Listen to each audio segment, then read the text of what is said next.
নারায়ণগঞ্জের সিদ্ধিরগঞ্জে এক শ্রমিক বৈদ্যুতিক ট্রান্সফরমারে কাজ করবার সময় বিদ্যুৎস্পৃষ্ট হয়ে নিহত হয়েছেন। দুর্ঘটনায় আরও 2 শ্রমিক আহত হয়েছেন। বুধবার সকাল 11টার দিকে মুনলাইট গার্মেন্টসের পাশে কাজ চলাকালে হঠাৎ লাইন চালু হয়ে 3 জন শ্রমিক বিদ্যুৎস্পৃষ্ট হন। গুরুতর আহত অবস্থায় তাদেরকে খানপুর 300 শয্যা হাসপাতালে ভর্তি করা হয়েছে। বিস্তারিত থাকছে এসএস মুন্না খানের প্রতিবেদনে। নারায়ণগঞ্জের সিদ্ধিরগঞ্জে একটি বৈদ্যুতিক ট্রান্সফরমারের কাজের সময় ঘটে দুর্ঘটনা, যেখানে নজরুল ইসলাম নামের একজন শ্রমিকের মৃত্যু হয়। বুধবার সকাল 11টার দিকে সিদ্ধিরগঞ্জের 6 নং ওয়ার্ডে মুনলাইট গার্মেন্টসের পাশে কাজ চলাকালীন বিদ্যুতের লাইন হঠাৎ চালু হয়ে 3 জন শ্রমিক বিদ্যুৎস্পৃষ্ট হন। স্থানীয়রা জানান, ঠিকাদার আব্দুর রহমানের তত্ত্বাবধানে 12 থেকে 13 জন শ্রমিক ট্রান্সফরমারে কাজ করছিলেন।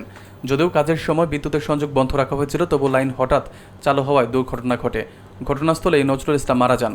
গুরুতর আহত রাজ্জাক ও করিমকে দ্রুত স্থানীয়রা খানপুর 300 শয্যা হাসপাতালে নিয়ে যান।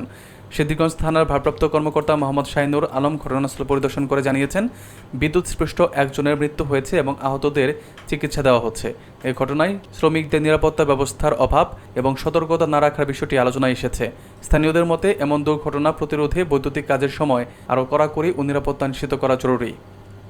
সিদ্ধিরগঞ্জ থানাধীন নাগিনা জোহা রোড মেন রোডের সংলগ্ন ডিপিডিসির বিদ্যুতের ট্রান্সমিটার সংযোগকালে সংযোগের অর্থাৎ একটা ট্রান্সমিটার পরিবর্তন করে একটা ট্রান্সমিটার পরিবর্তন করাকালীন সময়ে বিদ্যুৎ স্পষ্ট হয়ে নজরুল ইসলাম নামে এক ব্যক্তি তারের সঙ্গে ঝুলন্ত অবস্থা থাকে এবং দুইজন লাইনম্যানকে দ্রুত হসপিটাল নিয়ে যায়।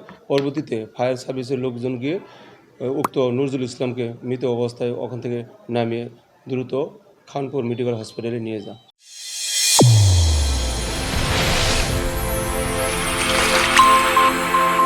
চ্যানেল A1 হৃদয়ের স্পন্দন।